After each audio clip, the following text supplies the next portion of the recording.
Salamat po sa pagtatapos, nagpagsasara ng ating church calendar at tuwing nagtatapos yung ating kalendaryo, sineselebrate natin itong dakilang kapistahan si Kristong Hari. No? Christ, the King of the universe.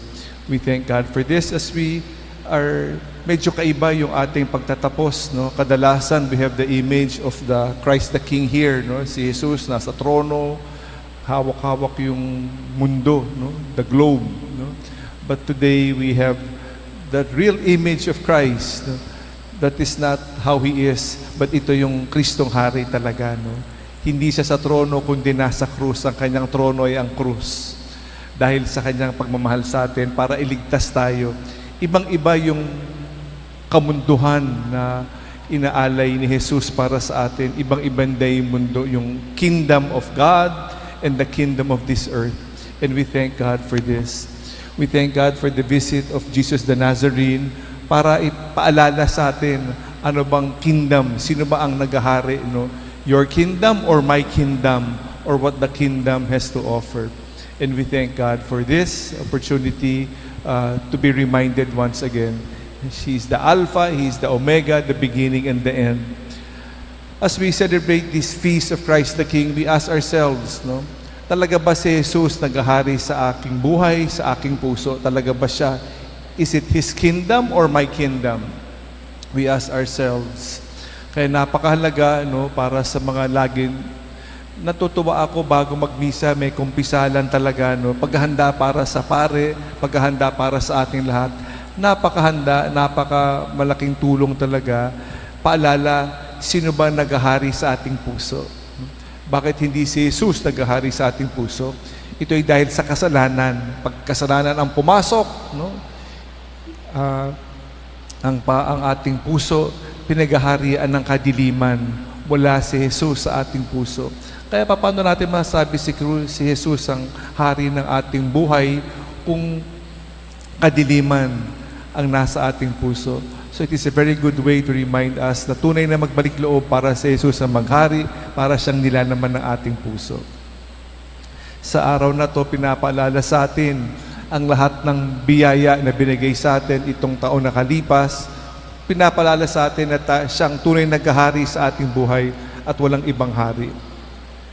Kadalasan, pag pinag-usapan natin ang Jesus Nazareno, ang nabibigyan ng pansin ay ang krus, ang mga hirap sa ating buhay.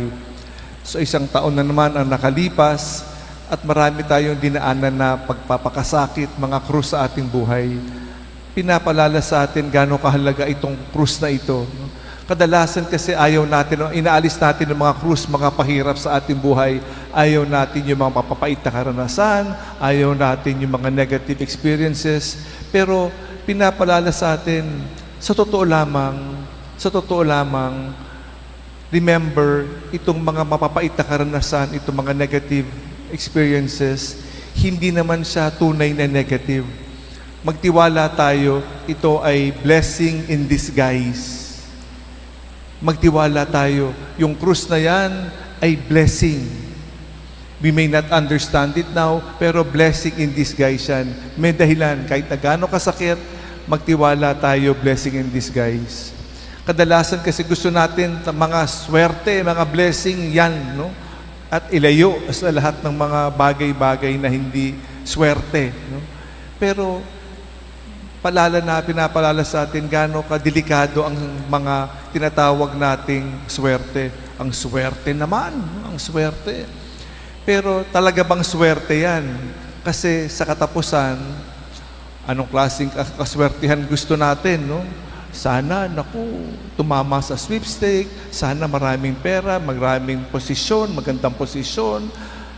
Hindi naman nakakatakot ang mga swerte na yan, sapagkat yung nasabi natin, blessing o swerte, hindi natin alam kung yan ang magdadala sa atin sa langit. Baka mamaya yung swerte na yan, swerte naman. Pero mamaya, yan ang magdadala sa atin sa impyerno.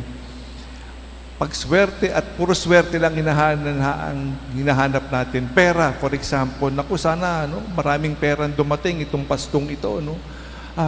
Pag dumating yan, baka ito ang kapitan natin na swerte. Yang, kayamanan, pera, karangyaan, no, ang kakapitan natin at hindi si Jesus na maraming pagsubok. Delikado kasi yung swerte na yan. May kakilala ako, no, tumama sa sweepstake, no, at bumili ng napakagarang sasakyan, sports car, no, dahil sa swerteng yan. At dahil dito naman, na-aksidente, no, na-aksidente at paralyzed from the neck down dahil sa aksidenteng ito, no. So, swerte o malas? Sabihin ang swerte, naging malas. Pero dahil sa kanyang aksidente, napalapit siya sa Panginoon at sa katapusan, siya ay naligtas at napunta sa langit because siya ay nahanda, no? Kaya hindi lahat ng swerte ay swerte. Ang huling tanong nga ay kung sa katapusan, ito ay magdala sa kanya sa langit o hindi. Kaya yung mga blessing na to magiging blessing kung itong blessing na to ay magdala sa ating sa langit. Pero kung ang blessing na yan ay ilayo tayo at hindi si Jesus ang maghari sa ating buhay, yung blessing magiging curse, magiging kabaliktaran ng blessing. Kaya sabihin natin, swerte naman. Wait, talaga bang swerte yan? Baka mamaya ito ay maglayo sa atin sa Panginoon. Baka hindi naman eh. Sapagkat sa totoo lamang, tayo lahat ay swerte. Lahat tayo ay swerte dahil si Jesus, tinubos na nga tayo eh. Kaya itong simbolo ng pagmamahal sa atin ng krus, tinubos na tayo sa lahat ng ating kapalpakan, sa lahat ng ating kasalanan. Dahil dito, tayo lahat ay mapalad, tayo lahat ay swerte dahil si Jesus ang naghahari. Hayaan natin siya maghari sa ating buhay sapagkat natanggap na natin ang kaligtasan. Nakikiusap lang siya na tayo'y makaisa at tanggapin natin ang kaswertihan ng ating buhay kung saan si Jesus ang naghahari, kung saan si Jesus ang tunay na namumuno sa ating buhay. Huwag na tayo magpaninlang sa kadiliman. Huwag na tayo magpatukso sa kadiliman. Kaya lagi tayo magbalik loob sa puso ni Jesus kung saan siya tunay naghahari. Bingi tayo ng tulong sa Kanya, no? Kahapon, may isang santo, ang pangalan si Miguel Pro. No? Si Miguel Pro. Nung siya ay sinintensyahan ng kamatayan, no? Nung siya ay babarilin na, no? Dahil sa isang Meksikano siya, nung siya ay papatayin dahil sa kanyang pananampalataya, sumigaw siya, no? Viva Cristo el Rey! No? Long live Christ the King! Yung buong buhay niya, inalay niya sa Panginoon. Hanggang sa katapusan, si Jesus ang naghahay si Kristo, ang tunay na maghari sa ating buhay, naway si Kristo ay isabuhay natin. Yan yung dinadasal natin, tuwing dinadasal natin ang Ama namin, Your kingdom come. May your kingdom come now on earth as it is in heaven. Amen.